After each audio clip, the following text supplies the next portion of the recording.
Welcome to another episode of Dark Kushite TV. I'm your wonderful host, Dark Kushite. Yo, today I wanted to get into the ka and the ba. So I wanted to get into your soul and your spirit, how these two things how you need these two things to kind of function correctly and go about this world and everything, right? But first, we can easily break this down by explaining what is a ba, what is a ka. On the screen, I have it reversed, but my screen's over here, and if you guys see me, just go here, just because I'm reading, or just looking at the screen and everything. But I also have notes here.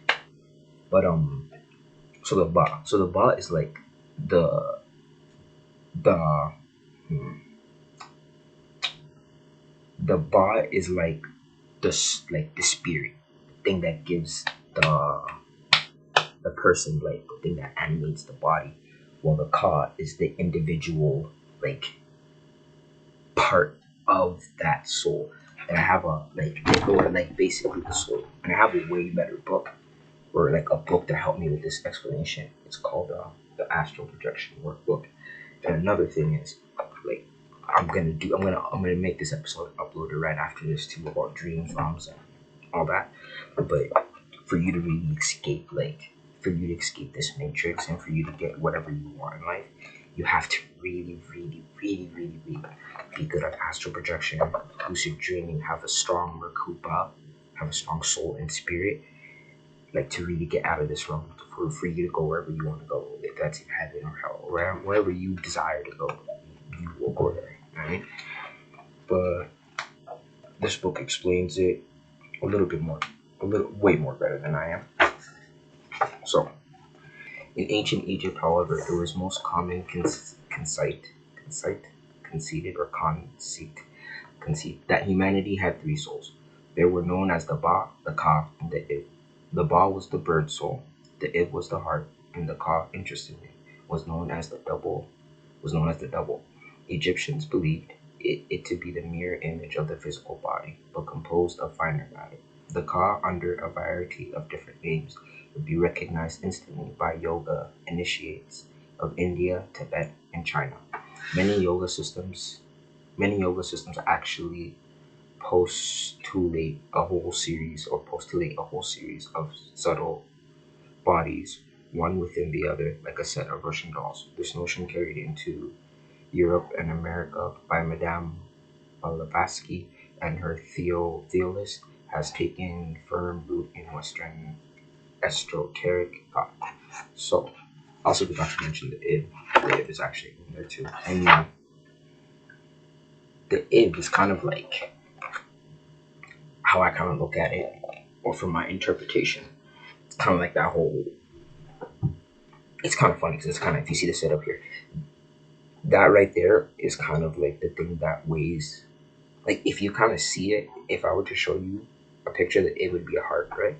And they say your heart has to be lighter than a feather. So is your heart lighter than your spirit? And your spirit is like the thing that allows, like, your spirit is the thing that gives you life, is the thing that allows you to operate. Then your soul kind of is allowed to you can either allow it to actually help your spirit more, guide your spirit back, because your soul is a matter of, like, of who you are on multiple dimensions, where your spirit is kind of just governed to, like, this realm, Earth, like this place, this realm, Earth. They talk about there's so much spirits on the planet, like, there's so much energies on the planet and everything.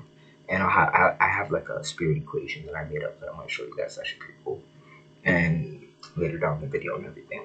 But this will help you explain it more. A children's card game. So this is literally Yu-Gi-Oh. So I played Yu-Gi-Oh like ever since I was like little and everything. And as soon as my nephew gets old enough to play Yu-Gi-Oh, trust me, I'm gonna hand him a deck and he's gonna be the first person I play with. But Yu-Gi-Oh, Tarot, playing card games, Big Two, like all these card games, they're divination systems. They're ways to read a person's soul, a person's ba or ka, a way to kind of see into a person's heart. So if you really know how to play card games, you can actually figure out if a person's heart is in good standing or bad standing. With all the blacks they have, their heart's closed off. with all the reds they have, their hearts may be in good standing. With all the diamonds, they may be reaping good things. With all the hearts, they may be reaping love. With all the spades, they may be reaping this, maybe reaping that. Like, do you see how these things get into the cipher? And then you can add the elements into there with all those. Same thing with Yu-Gi-Oh! And there's literally card games like Magic the Gathering, Pokemon. I'm not sure about like there's a lot of card games out there. There's just a ton. But let me just read this real quick and then I'll get into the explanation. Here, just so you guys can kind of see it fairly. See this end right here too on your part. There you go. A good soul gives rise to a spirit or god, Ka. An evil soul turns into a monster or demon, Ka. Each of those is determined by the strength of the Ba. As you know, all people have two souls, the Ba and the Ka. The Ba is the underlying energy of the soul. It nourishes the Ka. The spirit is the reflection of the true nature which may live through the body. Okay, I got that mistaken there. I got that thrown around. There is so I guess the Ba would be the soul. The Ba would be the soul and the Ka would be the spirit, would be the thing separating. Like if you have a good spirit or bad spirit, and then the Ba would also be like kind of guiding you, which like the only reason I chose this topic to get into too, because actually I find this very interesting since I was a young man. Almost went somewhere shit. I'm like, oh, ever since I was a youngin,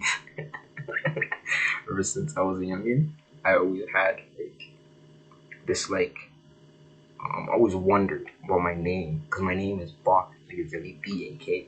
So all you really gotta do is just drop the A in Ka, and then it's just literally Bach. So in my name, I have both my soul and spirit, and it's kind of funny because in me, that's what I choose to carry a lot. I choose to carry my soul and my spirit everywhere I go. My spirit is very energetic, but my soul is very like wise. Like it thinks. It's very old. So I move that way. Like you know what I mean? Like so, like these things are reflectant of you because your spirit. Let's just say you're evil spirit. You're doing evil things, but you're a good person on the inside. Like truly, you are a good person inside, and there's things like that. Or you may be a good person on the outside, or you're a bad person on the inside. This is kind of that split in character. This is kind of that not split in character, but split in soul and spirit, which then in turn that split of Ba and Ka. If we go back to this, that split in Ba and Ka, like that split in your spirit, it gives room for that. Like if I had, I wish I found a picture of a heart. You get the ib. If the ib was here, your heart would be the ib would be placed here, and your Ba would be placed here. So your spirit has to be either lighter than your heart or soul. So either like what is in your heart is in your soul, but your heart can also mislead your soul tremendously, and your soul can also mislead your heart too, which is actually true because a lot of people kind of listen to the certain voices in their head and everything, and it just kind of takes them off center completely, and that may not be the right thing to do at the moment, like legitimately, you know. But you can see where Egyptians get all that notion, or where they get that example of your heart is lighter. Your heart should be lighter than a feather. So it's like your heart should be lighter than your soul, because if you truly have a good soul, then your heart should match that. Your soul should be on that, like you know what I mean. It should be matching. Either should be matching, or your heart should be like as that good character as you say, because your soul isn't something that can physically be pulled here, attained. Like well, it actually can be attained, but it's not physically something I can go and you pull out of you. Like I gotta do something to you. Like I gotta fight you or hurt you. I gotta do something to you to kind of traumatize your soul to kind of let it go away. Then it comes back, but I can never like maybe take it from you. But then again, there's ways to do it, which is like dark magic and shit, which is why Hollywood does this thing and everyone else does this thing, right? But this kind of leads into okay, so your soul. This is Avatar, and I just want to kind of and I know a lot of people probably watch Avatar, but this is how you should be looking at your soul. Your soul's kind of that fuel source that powers powers you to make good decisions, like decisions and everything like that. A lot of people kind of put their soul to the back or put it on the back burner, and then it's completely gone sometimes, right? Your spirit then is the thing that takes over, and then when people try to talk to you, it just feels like it's vain, or it just feels like there's nothing there. It feels like nothing inside. It's because your soul like got locked away. You locked away your emotion. You locked away who you were, like long time ago. But this is the reason why you need a soul, because a soul also is that burning energy. It's that it gives you access to that kundalini energy. That kundalini energy is like the Holy Spirit. When Jesus first got baptized, he was rained down with the Holy Spirit. He was rained down with kundalini energy. You could almost say because the Holy Spirit is fire, right? Through, and it says in the Bible that like I'm just using it just because it's like it's been drilled in our head so much that they are using it against us. But at some point, we have to get back to the real source and work from there. And if you're working from the real source, that's good for you. But in the Bible, it says, "First time I came to destroy the world, I came by water. Next time I'll come by fire." So what does the fire mean? It can literally mean the fires of hell and everything, brimstone, all that good stuff, right? Or it can literally mean the Holy Spirit. It's just literally gonna rain down, and those who cannot take the Holy Spirit cannot like be on this realm, because everything will be up to par to that, or everything will be up to par to that magnitude. Because the sun's getting hotter, the sun's doing its job, it's messing up everything, starting conflicts, doing all this. We got a pandemic, we're coming out of a pandemic. We're probably gonna go back in it as soon as winter comes around the corner. And we're already six months into the year, or not 6 months into the year. We're already like kind of at the halfway point of the year, which is actually pretty like surprising. It's gone by pretty fast. And actually, on my summer's just around the corner. Like literally, yesterday might have been like last like maybe a month ago. It's snowing for us, but you get what I mean. Sun's doing its job. So this is what happened. What you see here is the process of them doing the dragon dance, and the dragon dance is like, there's not actually a dance. You don't dance with a dragon, you know what I mean? But nah, there's like it's a dance with yourself.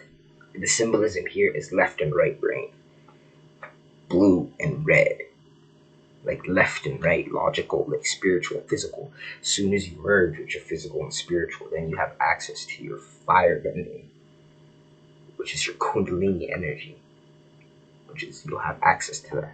The thing about Avatar is, if you guys low-key saw the way they set up all the elements, they have all the elements there except water. You think, but the water is their emotion. The way that they're kind of fighting and doing all that's the water, the earth, the physical earth around them, the fire, literally them holding it in the air, just them being around there. And now watch when they merge their physical with their spiritual, with their physical. What happens to them? They get access to spirituality, real fire. If you realize what happened there is Zuko or Aang needed a teacher. Aang needed someone to teach him firebending, and well, that's a big problem if all the ops are firebenders, right? How are we gonna find someone who's gonna teach us without them blasted us? Like, oh, Zuko comes along and everything. They have their little chit chat, little beef, and now boom, you can teach me firebending. Cool.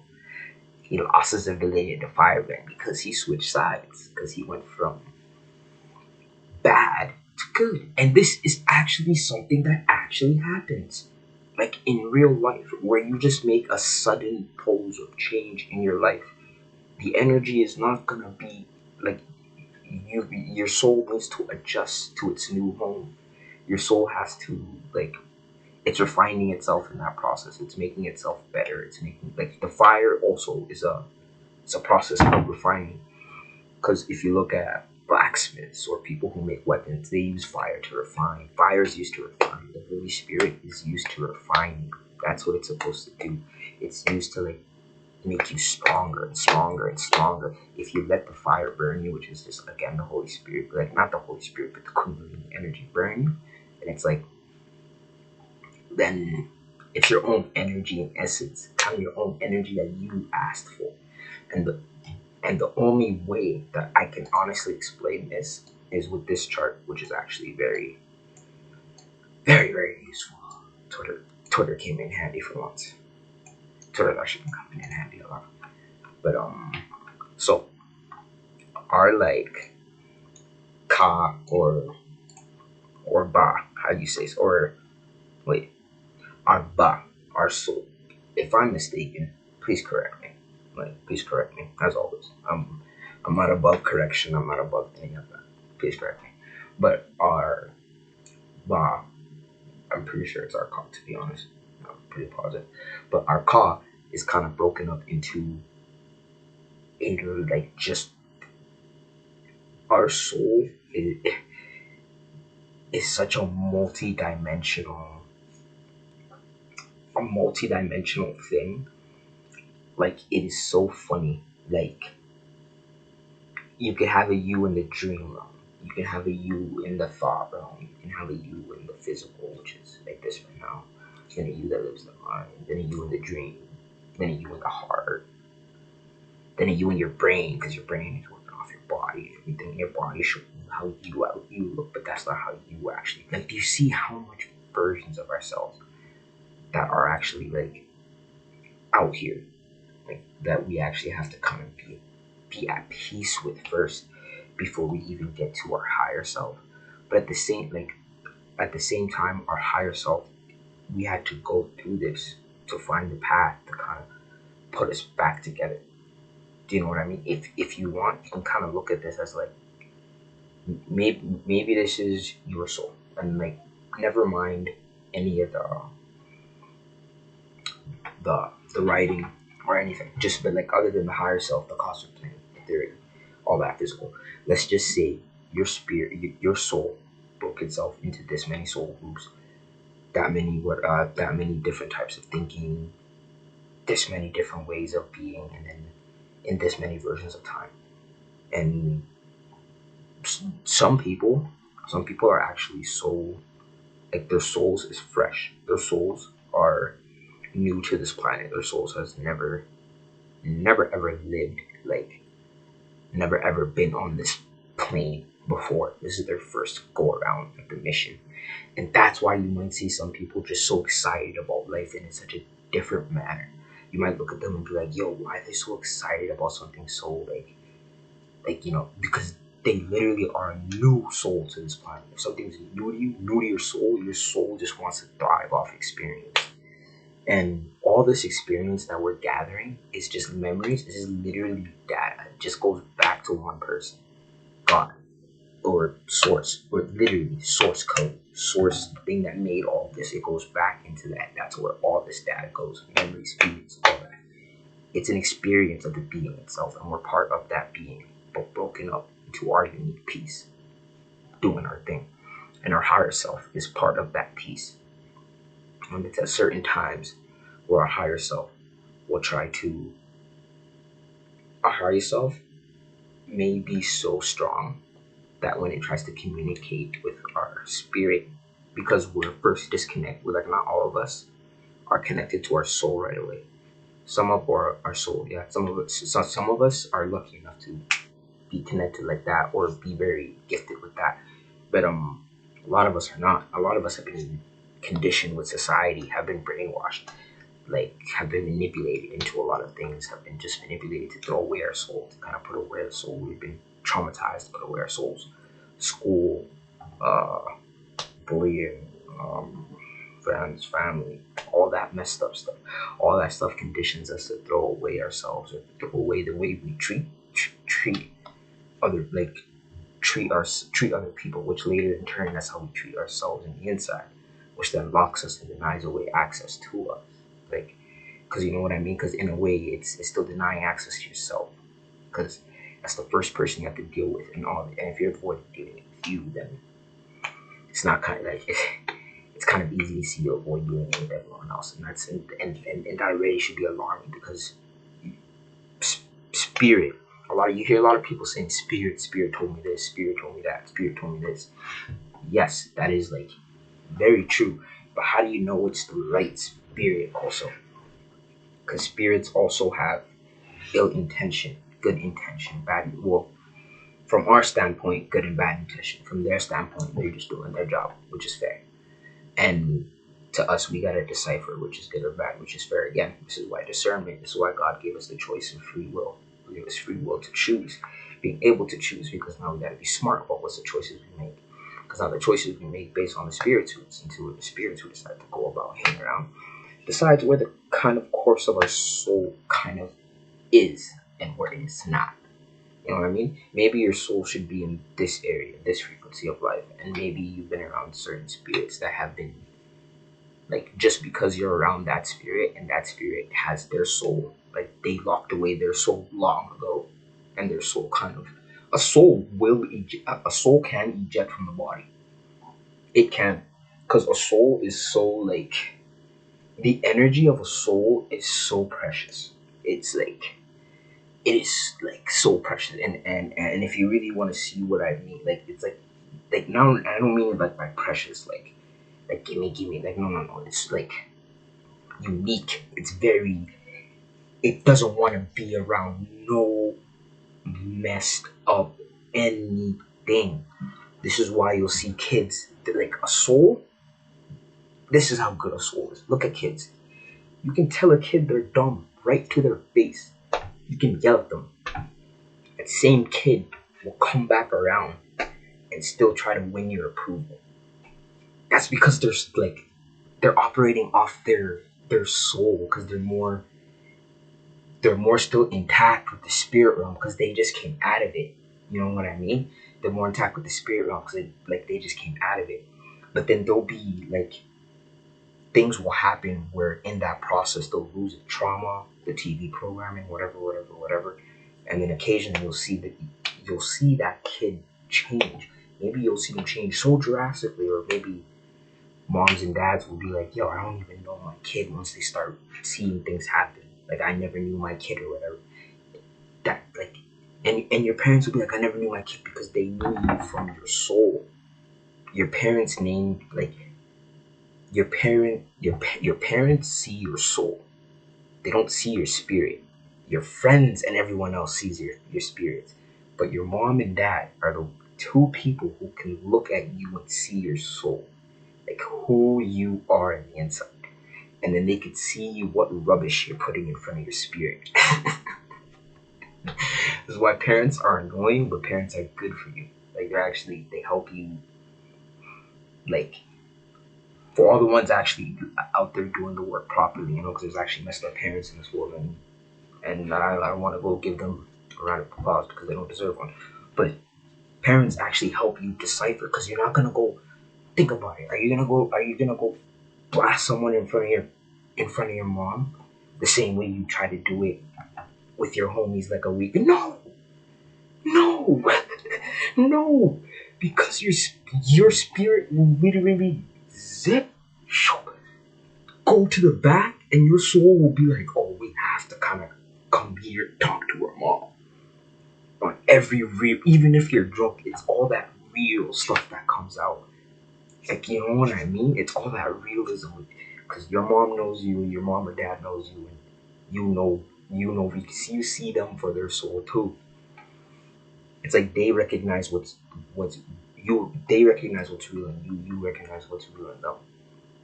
And they may not come around you and tell you what's happening and all that, but like a soul does not want to stick around and deal with anything bad.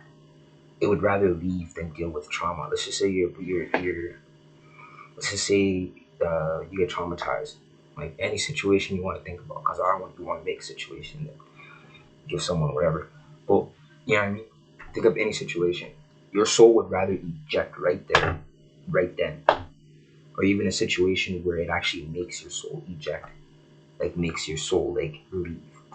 like where it splits your soul, like because these events even happen where trauma can happen so much it splits someone's soul, and now someone has two personalities living in their head, and this is what personalities kind of come into, or like split spirit, like it splits the spirit but also splits the soul, because you need like you don't not everyone has a soul, but everyone has a spirit because they need a spirit to be alive on this planet.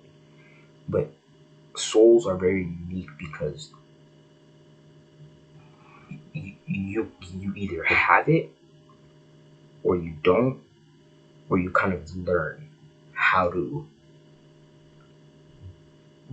be like have a soul, or be a soulful person, or be like have that kind of energy to you, which is all this kind of practice of yoga and all that stuff. It's just the practice of certain type of people trying to give themselves a soul. I'm trying to give themselves the nature of a soul. So all this practice, so astral travel, all this, it's just aspects of tapping into different parts of your soul, like, you know what I mean. And so another way that I could actually explain easy. So in this illustration might look very, very crappy. This literally looks like my nephew did it. Please, please, please, please, please, just bear with me. Okay, so this is all like spirits. So this is all like spiritual clouds. So imagine we're gonna use cats for example, because cats are very typical, right? So this is you, or this is you right here. This is you and your soul cloud and your soul spirit. Actually, soul cloud.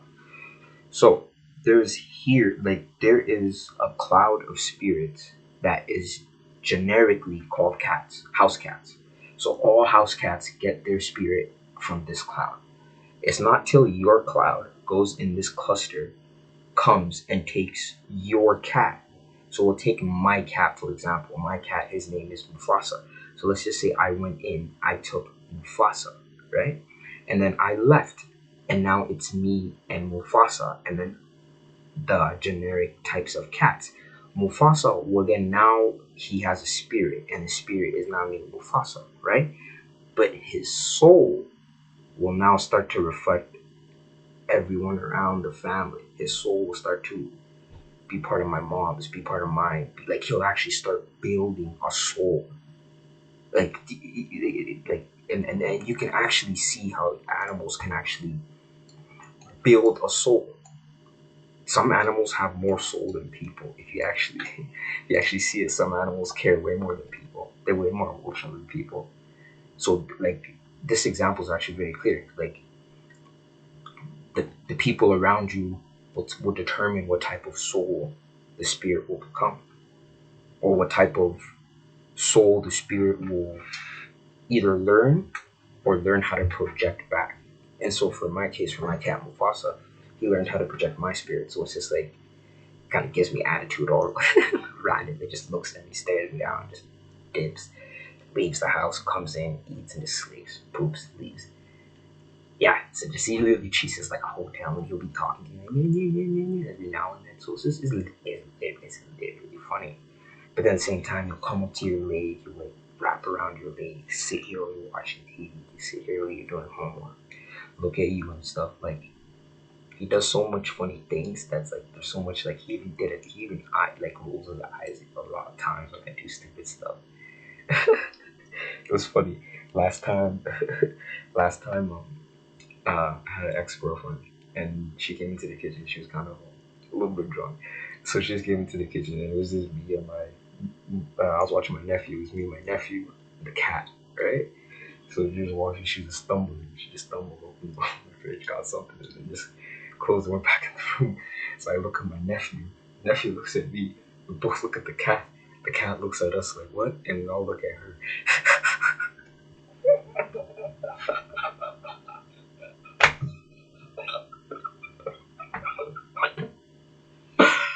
Oh my god. when I told you that was funny. That was just funny. That was just so funny. It's moments like that you can tell when things have more soul, or you can tell when someone is talking a certain way. They have more. There's more in them than meets the eye. There's more than the name. There's more than their spirit. Yo, I had the pleasure of meeting a lot of good people in this life. I've had the pleasure of meeting a lot of lost people in this life, a lot of bad people, and they've all taught me lessons. And it's the ones that have access to their souls that is the one that's teaching me the most. You'll be surprised, there'll even be bad people in situations with such bright souls. Like, it's the same thing that they said in Lucifer. The brighter the darkness, or I mean, the darker the darkness, the brighter the light. So it's just them staining their light just so they don't like. Some people are so scared of their light that they rather just stain it than rather live up to it. But there is a point where you stain it so much where you can't really have access to it anymore, you know. And we do live in a soulless society too. But I got a few more videos to kind of pop around here. Done with that one. So, okay, that one is like Barry Allen. Okay, let me show you this one. Supernatural soul. So I just want to show you what, like, having no soul. Like, you can live with having no soul, but if you don't have a spirit, you just drop dead. Like, you're just gone. But living without having no soul, that is something a lot of people this day and age, a lot of y'all are experiencing insomnia because a lot of y'all locked your souls away. It's hard to get a good night's sleep because you guys have to sleep with what your spirit has done, huh? And that is literally something. But then also there's depression and all that shit. But no, like, it's so funny because they throw these things right here in front of your face, but we just like goes over our head too. You know what I mean? But it's okay. I'm kind of here to help us with that, and everyone else on the internet doing the same job.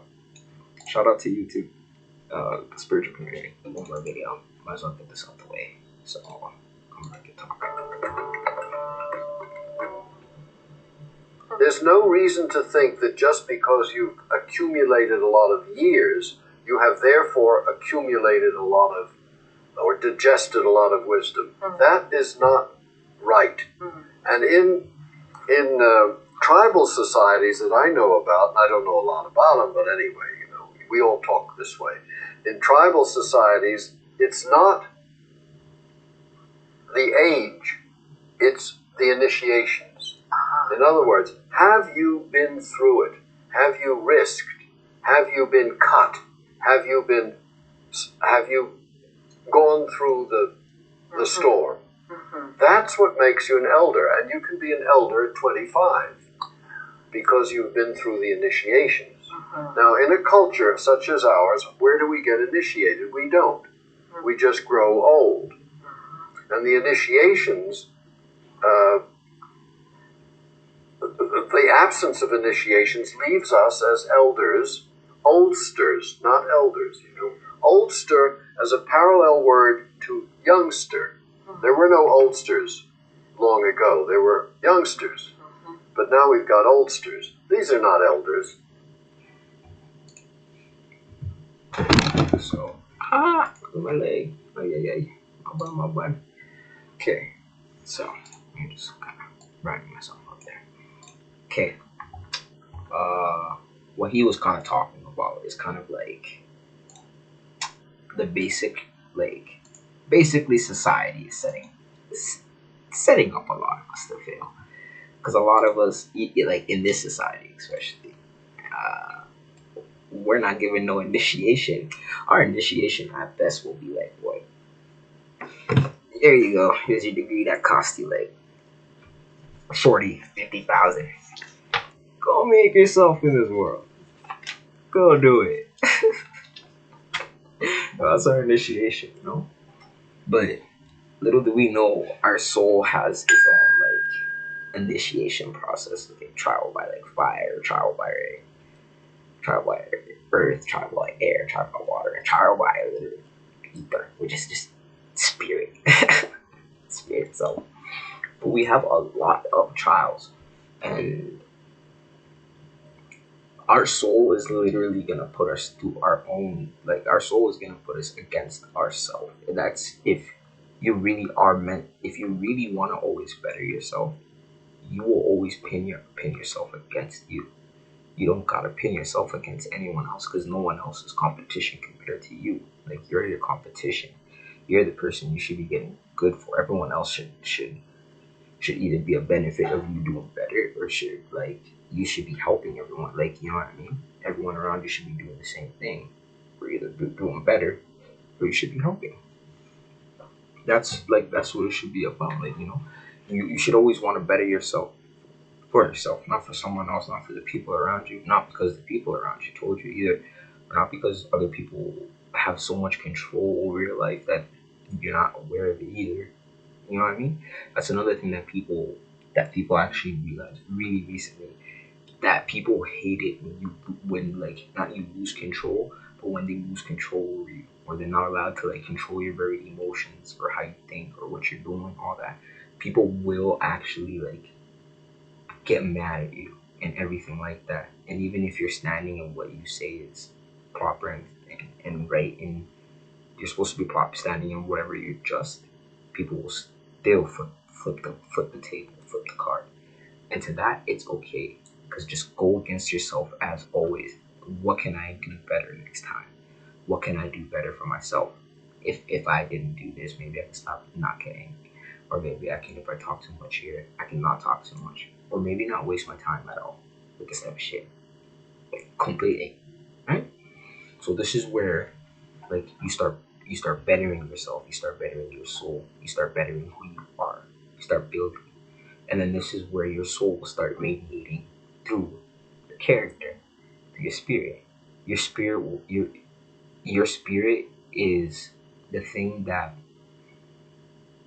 is like your energy signature, like your soul is your energy signature, and like your soul is your main energy signature, but your spirit is just the thing that kind of it kind of gives off like a it gives off an energy too. Like it gives off an energy by itself, because it is supposed to be like a hypothetically a copy of like not a copy, but it's supposed to be like your energy source also. You know what I mean? Because that's the thing that powers you up.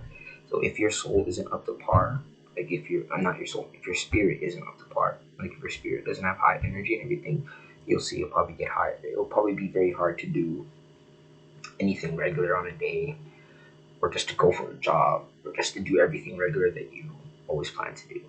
When you have a low spirit, like low spirits, that kind of makes it high. Or when you're drinking, you start having high spirits, right? You start just talking a lot, start being more cheerful, everything like that.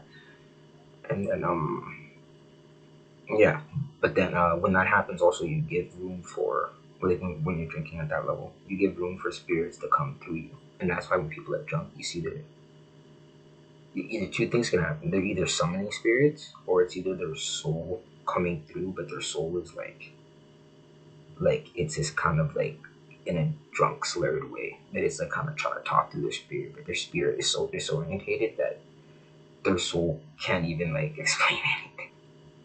You know what I mean? But some people's soul even leaves when they're drunk, and all you're really faced with is all their baggage, because your soul has no, like, it doesn't like no baggage, it doesn't like any of that. It just likes being it likes being cool, it likes being chill, likes hanging out, likes doing that, it likes being happy. Like, it's just that.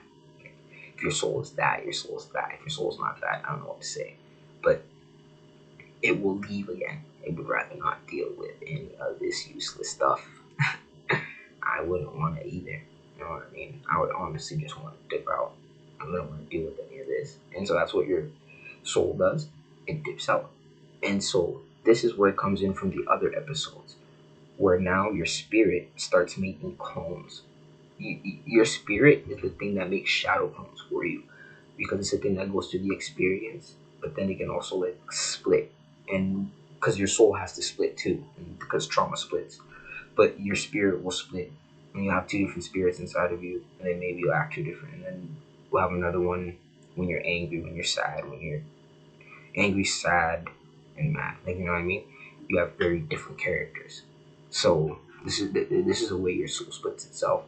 Shadow clones start taking over, and shadow clones can just like be like your emotional takeover, because you're like those emotions and your spirit are truly a clone of your soul.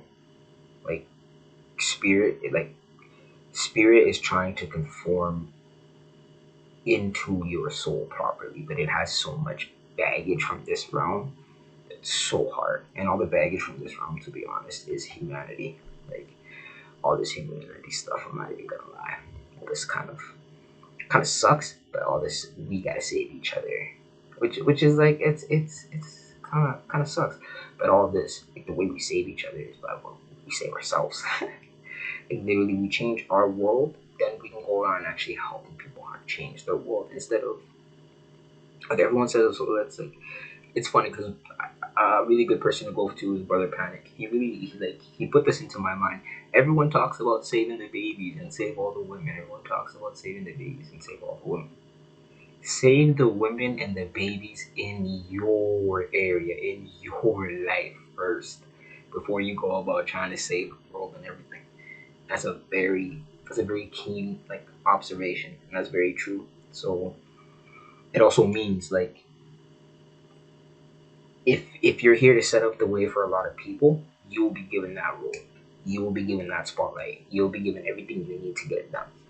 If you're not there yet, mouse back, do whatever you gotta do, work, build. Remember, the goal is to always keep moving forward, no matter what. Spirit always wants to move. Spirit and soul always want to move forward. Spirit always wants to move forward out of trauma. And it always wants to move forward out of trauma really, really quick. That's why it just hates being in uncomfortable situations, your spirit, because your spirit has to be the thing that has to grow. Like, imagine your spirit would be the water bottle, and the water inside should be your soul. If the water bottle is really small, the spirit has to expand big enough to contain all that energy, all that that solar energy or your soul energy, which then brings along with it that fire or kundalini energy, which then you get to use in the way you get to use, which is like your astral realm, your astral travel, lucid dreaming, Reiki healing, meditation.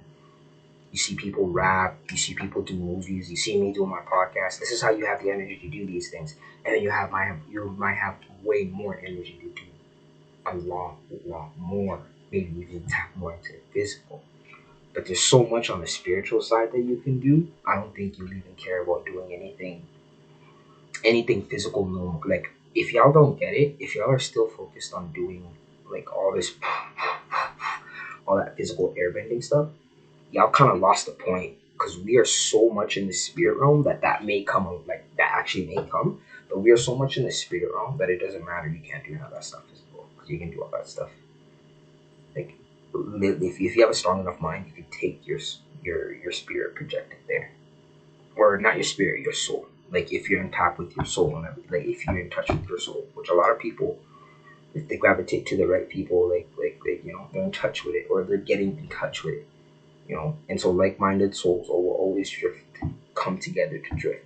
But the thing is, we also have a lot of like soul groups and everything like that, which is kind of not misleading in it, like in it itself, but it is true. We're like a bunch of, so say you and your friends came from the same soul group, so maybe maybe it might be a bit hard for you to just like get things done or separate or do anything alone from these people. You know what I mean? That might be your challenge for the moment, to separate from that and find your like the real soul group, your real tribe.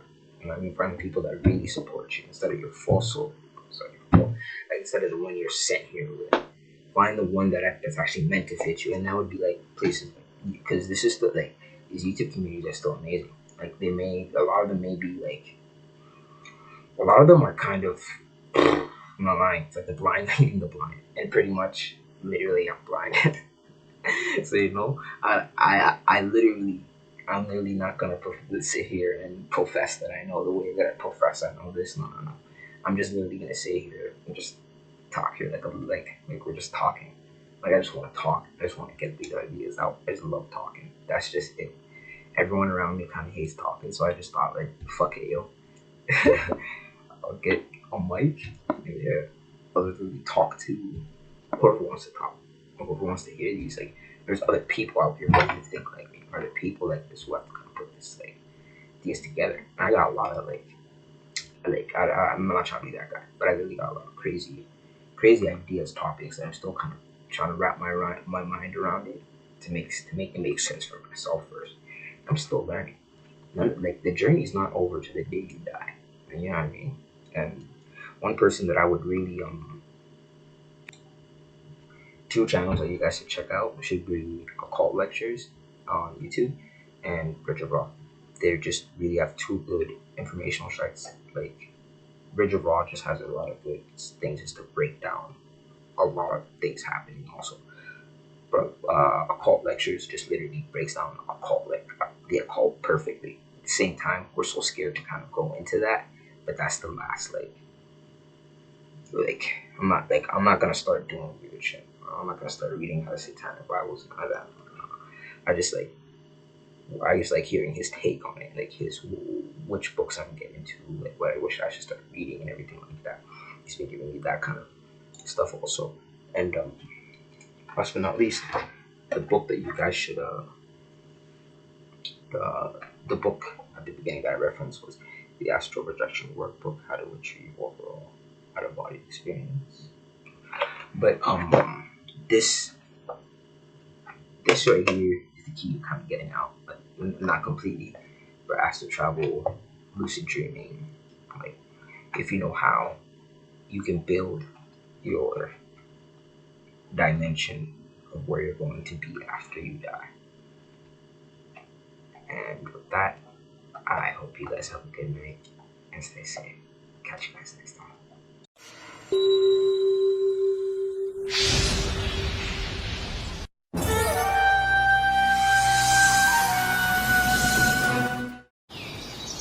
In the shinobi world, it's not how you live, it's how you die. A shinobi's life is not measured by how they live, but rather it's measured by what they manage to accomplish before their death. And looking back, my life has really been full of nothing but failure. Continually rejected by Tsunade, unable to stop my friend, and unable to protect either my student or my mentor. Compared to the great and celebrated deeds of the Hokage, my actions are trifling, insignificant things indeed. I wish that I could have died like each of the Hokage. A tale is only as good as its final turn of events, the plot twist. And mistakes are an important part of the plot too. I've lived my life always believing that the lessons I learned are what honed me. I swore I'd accomplish a deed so great that it would obliterate all my failures. I'd die a splendid shinobi. At least that's how it was supposed to go. But this, my plot twist, my tale ending like this. The great Lord Elder prophesied that I would be the one to guide a revolution, a person who will make a great choice that will bring either peace or destruction to the world of the shinobi. I thought I would defeat pain, stop the Akatsuki, and save the world from destruction. But in the end, I failed that too. How pitiful, how sad that this will be the ending twist to the tale of Jiraiya the Gallant. What a worthless story it turned out to be. Never going back on your word, no matter what. And never giving up despite what the odds may tell you to do. Naruto, if that is truly your ninja way, then as your teacher, I have no business at all whining. Because as everyone knows, a student inherits his ninja way from his teacher. Right, Naruto? The Tale of Jiraiya the Gallant. Well, now it'll end a bit better, I hope. The final chapter. I'll call it Frog at the Bottom of the Well drifts off into the great ocean. Just barely glorious, but glorious indeed. Now, I suppose it's about time I put down my pen. Oh, that's right. What should I name the sequel? I wonder. Let's see. The Tale of Naruto Uzumaki. Yes, that has a nice ring to it.